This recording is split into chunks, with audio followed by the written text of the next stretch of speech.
స్పర్శవేది.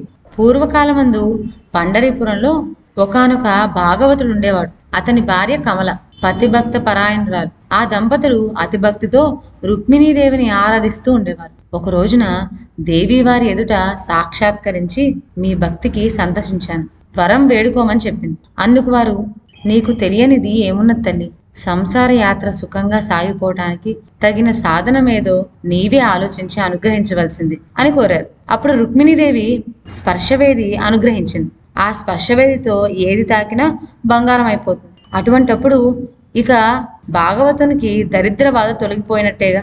మరి ఆ కుటుంబం నిశ్చింతంగా ఉండటంలో ఆశ్చర్యమే ఉంది. అయితే ఈ రహస్యం పిట్టకైనా తెలియనీయకూడదు సుమా, జాగ్రత్త అని భాగవతుడు భార్యను మరీ మరీ హెచ్చరించి కట్టడి చేశాడు.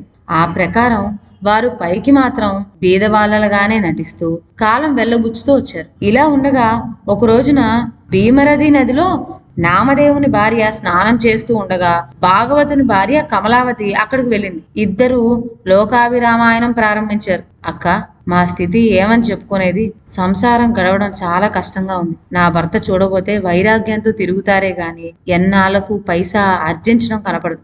ఎలా గడుస్తుందో ఏమిటో అంటూ వలపోస్తున్నది నామదేవుని భార్య. అందుకు కమల, అలాగటమ్మా చెల్లి, ఎవరితోనూ చెప్పను అంటే ఒక రహస్యం చెప్తాను అని చేతిలో చెయ్యి వేయించుకొని ఇలా అన్నది. చెల్లి, మా ఇలవేలు పైన రుక్మిణీకాంత మా భక్తికి మెచ్చి ప్రత్యక్షమైంది. స్పర్శవేది అనే ఒక మాత్రమైన వస్తువును అనుగ్రహించింది. దానితో ఏది తాకితే అది బంగారం అయిపోతుంది. మేము దాంతోనే బంగారం చేసుకొనటం వల్ల దరిద్రబాధ పోయింది. ఇప్పుడు సంసారం బాగా సాగిపోతుంది. ఆ స్పర్శవేది నీకు ఇస్తాను. నీకు కావాల్సినంత బంగారం తయారు చేసుకొని దాన్ని మళ్ళీ నాకు జాగ్రత్తగా ఇచ్చేసేయి. ఇదిగో ఈ రహస్యం నీ భర్తకైనా చెప్పకూడదు సుమా అంటూ గబగబా ఇంటికి వెళ్ళి స్పర్శవేది తెచ్చి ఇచ్చింది. నామదేవుని భార్య ఆనంద పరవశంతో మునిగిపోయింది. కనపడిన వస్తువు కల్లా స్పర్శవేది తాకించి బంగారం చేసుకొని దాంతో సమస్త పదార్థాలు కొనుక్కొని సుఖంగా ఉన్నది. ఈ సందడిలో స్పర్శవేదిని తిరిగి కమలాబాయికి ఇవ్వటం మర్చిపోయింది. ఆమె ఇలా ఉప్పొంగిపోతూ ఉన్న సమయంలో నామదేవుడు ఇంటికి వచ్చి ఇల్లంతా బంగారం కావటం చూచి అమిత ఆశ్చర్యపోయాడు. వంట చేసుకుంటున్న భార్యను పిలిచి, మనకి బంగారం పాత్రలన్నీ ఎక్కడివి, ఎవరిచ్చారు అంటూ ప్రశ్నలు కురిపించాడు. అందుకామె, ముందు భోజనానికి లేవండి, తర్వాత అన్నీ చెబుతాను అని సర్దుబాటు చేయబోయింది. కానీ నామదేవుడు ఉగ్రుడై, ఓ సిల్లాలా, ఈ ఆటలన్నీ నా దగ్గర సాగవు చెప్పు అని గద్దించాడు. అప్పుడు ఆమె హడలిపోతూ స్పర్శవేదిని గురించి వివరాలన్నీ దాచకుండా చెప్పేసింది. అందుకు నామదేవుడు, దుర్మార్గురాల, ఎంత పని చేశావు, ధనం అనేది సన్నిపాత రోగం వంటిదని తెలీదా, మాతాపుత్ర విరోధాయ హిరణ్యాయ నమో నమః అనే శాస్త్రవాక్యం వినలేదా,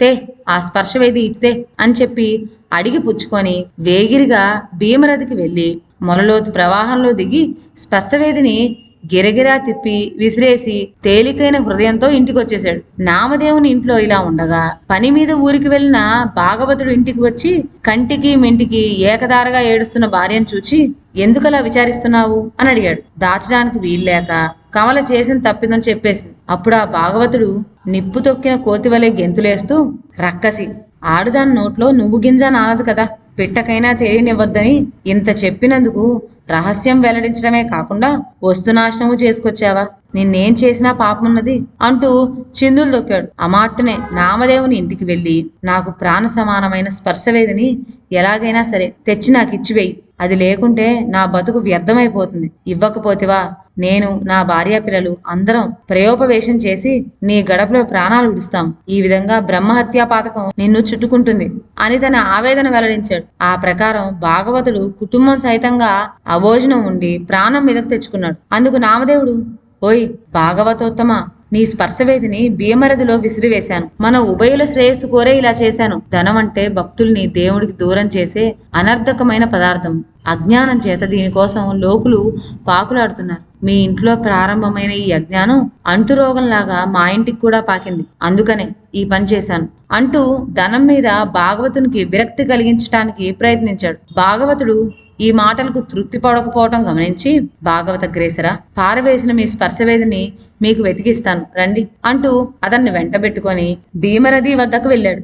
నామదేవుడు అతన్ని గట్టు మీద నించోబెట్టి నదిలో ఒక్క మునుకు వేసి గుప్పుల నిండా ఇన్ని రాళ్ళు తీసుకొచ్చాడు. అయ్యా భాగవత, నా గుప్పిట్లో ఉన్నవన్నీ స్పర్శవేదులే. అందులో నీదేదో పరీక్షించి తీసుకో. తక్కిన వాటి కోసం ఆశపడితే నీ తల 1000 ముక్కలవుతుంది సుమా అంటూ గుప్పటి విప్పాడు. అందులో ఉన్నవన్నీ స్పర్శవేదులే. అన్నీ ఒక్కొక్కలాగానే ఉన్నాయి. తాకితే బంగారం చేసే గుణం వాటన్నిటికీ ఉన్నది. ఎంత పరీక్షించినా భాగవతుడు తన స్పర్శవేదిని గుర్తించలేకపోయాడు. చివరకు విసిగి ఆ రాళ్ళని నదిలోకి పరివేశాడు. భగవంతుని అనుగ్రహం వల్ల అతనికి విరక్తి కలిగి ఆత్మజ్ఞానం ఉదయించింది. అప్పుడు భాగవతుడు తన అజ్ఞానానికి సిగ్గుపడి నామదేవుని కాలపై పడ్డాడు. నాకు ఈ రాతి రత్నాలు వద్దే వద్దు.